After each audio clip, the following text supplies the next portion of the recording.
go. I wish you could see what James was doing right now. 11-year-old James Leininger looks and acts like most boys his age, but beneath his playful spirit is a very deep soul. And I said, I'm really glad you're my son, and I'm just really fun to have you as my son. And he says, I know, that's why I picked you. When we first met Bruce, Andrea, and James in 2005, his passion for World War II fighter planes was obvious. I can beat the Japanese easy as pie. The fascination began when he was a toddler. The pilot put him on? James seemed intimately familiar with the aircrafts. He started doing these little drawings of airplanes shooting at other airplanes or being shot down. Bombing ships, you see men parachuting. Here's another one where planes are dropping bombs. This is a carrier. The violent drawings were followed by extreme night terrors. He would just be crying. He'd say, airplane crash on fire, little man can't get out. He laid on his back and kicked up at the ceiling, and he goes, Mama, the little man's going like this. And he laid on his back and kicked his feet up. The little man's going, ooh, ooh, ooh, ooh, ooh, ooh, can't get out. And I said, well, who's the little man, baby? And he goes, me. I thought Bruce and I were just going to faint. They questioned, what kind of plane? Corsair. Why did your airplane crash? My plane was shot down. Who shot your plane? He looked at me like I was a village idiot.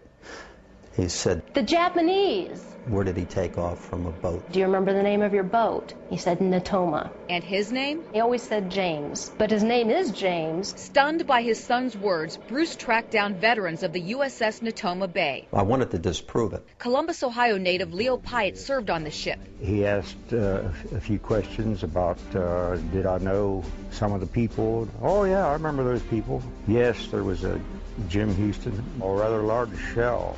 Just hit him in the engine, and it burst into flames and went down. It was all real. James Houston, born and raised in the Midwest, was shot down over Chichijima, Japan. He got very quiet. The Leiningers were speechless again when James met Natoma Bay veterans and recognized them by name. You're Bob Greenwald. I'm serious. He'd never met Bob Greenwald. No, he'd never met him before. They tracked down James Houston's sister, Ann. And he goes, it's not Ann, it's Annie. She wasn't my oldest sister. I had an older sister than that. And I said, you did? Who was that? And he goes, Ruth. I mean Ruth. Eddie is what they called me when I was little. Knowing my name and my sister's name, things that my brother did when he was a kid. It's too amazing to describe. James recalled his favorite childhood possessions, and when we spoke to them via Skype, they shared one specific story involving James Houston's mother. Annie had sent James the picture that her mother had painted of James Houston.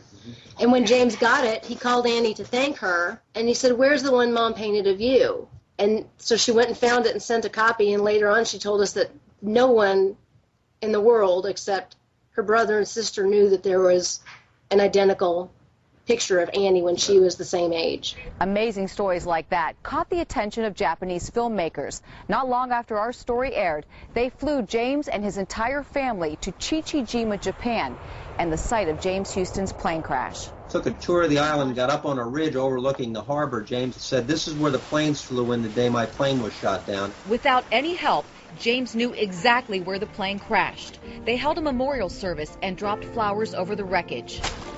And James just got so emotional and just lost it. And it was just the most heart-wrenching thing. But when it was over, it was cathartic. It still gives me goosebumps to think that we actually got there and we were there and we were able to close the loop, especially for James, that it was something really important to him. And when they returned, the death and destruction pictures were replaced with this. There's dolphins and there's the Japanese ship has its flags flying. At James's urging, they put all of this and many more incredible stories on paper and published this new book, Soul Survivor. I hope that it helps people understand the meaning of how precious life is, how fast it can just blow away. The Leiningers say they aren't promoting reincarnation.